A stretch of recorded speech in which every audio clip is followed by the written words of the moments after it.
How to fix Snapchat. Hi everyone, welcome back to our channel. I am Bimal from The Solution Guy.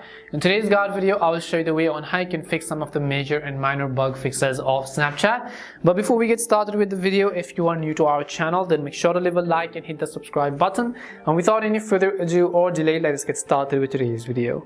So for example, if you just want to fix some of the bugs of Snapchat that could be happening due to multiple reasons, the very first thing you have to do is just go ahead and long press on the Snapchat app icon and go ahead and tap on this little I button which you see. As you tap on the I button over here, just go to the one that says storage. Once you go to storage, I would recommend you to clear the cache, and most of the times if this doesn't help, I would also just recommend you to clear the data. Now keep in mind that clearing the data will basically log you out of your account and so on, so you have to simply be aware of that. Once you've done so, come to the permissions tab and make sure to allow all the permissions.